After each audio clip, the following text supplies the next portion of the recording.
دوستو آج کی ویڈیو میں ہم آپ کو بتائیں گے اسلام آباد کے مشہور مقامات کی تاریخ کے بارے میں۔ آپ اسلام آباد کی فیصل مسجد، شاہ اللہ دتہ کی غاریں، سید پور ویلیج، شکر پڑیاں کی اکثر سیر کرتے ہوں گے، مگر آپ یقیناً اس کی تاریخ نہیں جانتے ہوں گے۔ آج ہم آپ کو پاکستان کے کیپٹل کے اہم مقامات کی تاریخ بتائیں گے۔ ہم آپ کو یہ بھی بتائیں گے کہ اسلام آباد H8 قبرستان میں کون سی مشہور شخصیات مدفن ہیں۔ چلتے ہیں ویڈیو کی طرف۔ اسلام آباد نام کا مطلب اسلام کا شہر ہے۔ یہ دو الفاظ سے ماخوذ ہے، اسلام اور آباد۔ اسلام سے مراد مذہب اسلام جو کہ پاکستان کا ریاستی مذہب ہے، اور آباد ایک فارسی لاحقہ ہے جس کا مطلب کاشت کی جگہ ہے، جو آباد جگہ یا شہر کی طرف اشارہ کرتا ہے۔ اسلام آباد کا نام عارف والا کے ایک اسکول ٹیچر قاضی عبدالرحمن امرتسری نے تجویز کیا تھا۔ قدیم تاریخ۔ اسلام آباد شمالی پنجاب کے علاقے پوٹھار کے سطح مرتفع پر واقع ہے اور اسے ایشیا میں انسانی آباد کاری کے ابتدائی مقامات میں سے ایک سمجھا جاتا ہے۔ دریائے سواں سے برآمد ہونے والے ابتدائی پتھر سے پتہ چلتا ہے کہ برفانی دور میں یہاں انسان بستے تھے۔ ظہیر الدین بابر، چنگیز خان، تیمور اور احمد شاہ درانی نے برصغیر پاک و ہند پر اپنے حملوں کے دوران اس رستے کو استعمال کیا۔ باغ کلاں۔ اسلام آباد کی تاریخ میں باغ کلاں نامی گاؤں بہت اہمیت کا حامل ہے۔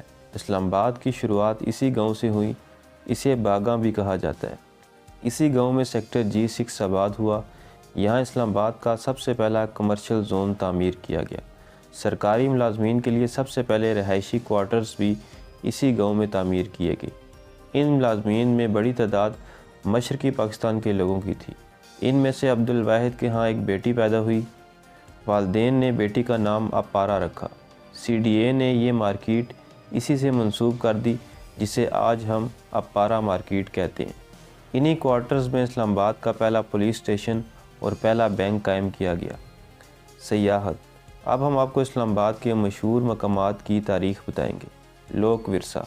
لوک ورثہ عجائب گھر تاریخی آرٹ اور ثقافت سے تعلق رکھتا ہے۔ یہ عجائب گھر 1974 میں کھولا گیا اور 2000 میں یہ ایک خود مختار ادارہ بن گیا۔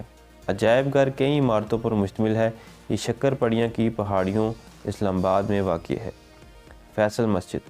فیصل مسجد اسلام آباد میں قائم ایک عظیم الشان مسجد ہے جسے جنوبی ایشیا کی سب سے بڑی مسجد ہونے کا اعزاز حاصل ہے۔ یہ عظیم مسجد اپنے انوکھے طرز تعمیر کے باعث تمام دنیا میں معروف ہے۔ مسجد کا سنگ بنیاد اکتوبر 1976 کو رکھا گیا اور تکمیل 1987 میں ہوئی۔ سعودی حکومت کی مدد سے 10 لاکھ سعودی ریال کی لاگت سے 1976 میں مسجد کی تعمیر کا آغاز کیا گیا۔ تعمیری اخراجات میں بڑا حصہ دینے پر مسجد اور کراچی کی اہم ترین شاہراہ 1975 میں شاہ فیصل کی وفات کے بعد ان کے نام سے موسوم کر دی گئی۔ اس کے احاطے میں بین الاقوامی اسلامی یونیورسٹی بنائی گئی۔ سابق صدر پاکستان جنرل محمد ضیاء الحق کے مزار کی چھوٹی سی عمارت مسجد کے مرکزی دروازے کے قریب واقع ہے۔ شاہ اللہ دتہ کی غاریں۔ شاہ اللہ دتہ گاؤں ایک صدیوں پرانا گاؤں اور اسلام آباد کیپٹل اتھارٹی کی یونین کونسل ہے۔ اس گاؤں کا نام ایک درویش کے نام پر رکھا گیا جو مغل دور سے تعلق رکھتا تھا۔ یہ گاؤں 650 سال پہلے آباد ہوا تھا۔ یہاں قدیم غاریں موجود ہیں جو پچھلی تہذیبوں کی عکاسی کرتی ہے۔ شاہ اللہ دتہ غاروں کے قریب ایک چشمہ، ایک تالاب اور ایک باغ اب بھی موجود ہے۔ باغ میں برگد کے کچھ درخت ہیں جبکہ باقی تمام پھلدار درخت ختم ہو چکے ہیں۔ اسی چشمے کا پانی غاروں سے ملحقہ باغ کو سیراب کرنے کے لیے استعمال کیا جاتا تھا۔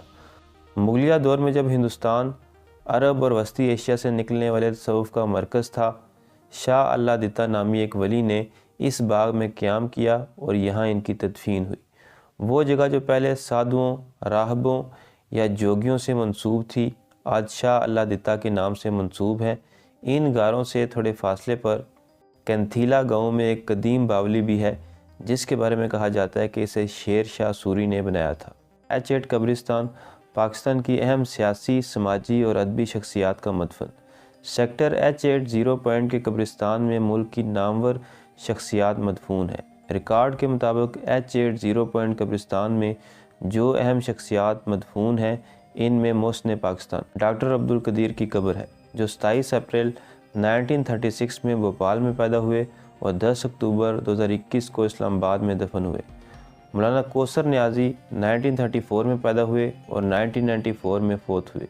ان کی قبر پر یہ شعر لکھا ہے: کوثر کے دل میں ایک ہی اعزاز کی ہوس، کہہ دیں وہ حشر میں کہ یہ ہمارے غلام ہے۔ حضرت مولانا ممتاز مفتی کی قبر ہے۔ سینئر بیوروکریٹ قدرت اللہ شہاب والد محمد عبداللہ کی قبر ہے، جو 26 جولائی 1871 کو پیدا ہوئے اور 24 جولائی 1986 کو وفات پائی۔ ڈاکٹر رحمان ملک کی قبر ہے، جو 12 دسمبر 1951 کو پیدا ہوئے اور 23 فروری 2022 کو وفات پائی۔ ان کو ستارہ شجاعت نشان امتیاز سے نوازا گیا۔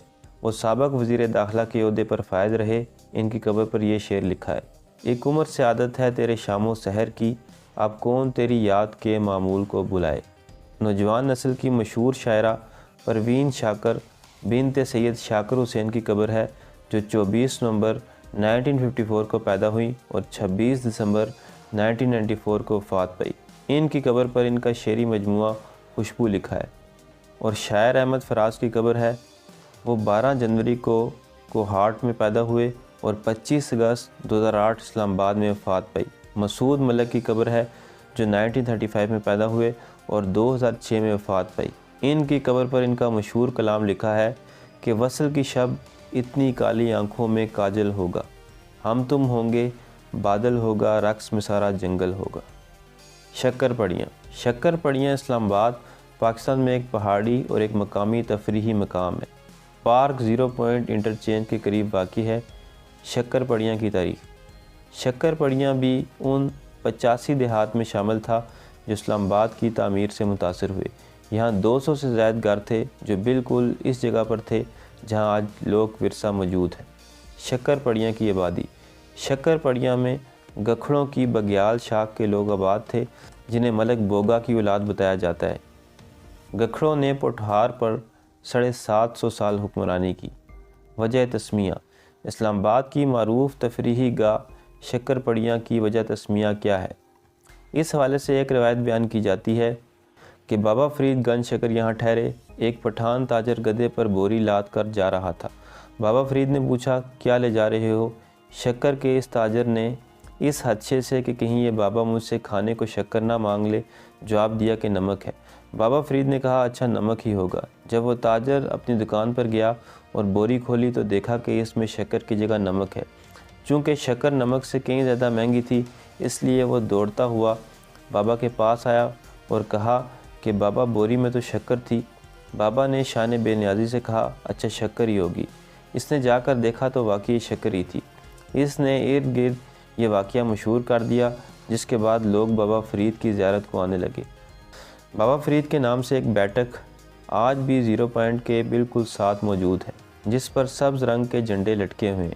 اس سے پہلے یہاں ایک چشمہ بھی تھا، لیکن جب یہاں فلائی اوور بنایا گیا اور اس کے اوپر مشرف دور میں مانومنٹ تعمیر ہوا تو چشمے کا پانی خشک ہو گیا۔ آج شکر پڑیاں گاؤں کے کھنڈر پر جنگل اگ آیا ہے۔ لوک ورثہ میں راجہ اللہ داد کی حویلی لوک ورثہ کے طور پر قائم رکھی گئی ہے۔ ان کی 12 دری اور مہمان خانے کا کچھ حصہ بھی لوک ورثے کا حصہ ہے۔ ان کے خاندان کی ایک اور حویلی میں 1969 نام کا معروف کیفے بھی موجود ہے۔ تو دوست، یہ تھی میری آج کی ویڈیو پسند ہے تو چینل کو سبسکرائب کریں۔ ملتے ہیں اگلی ویڈیو میں۔ اللہ حافظ۔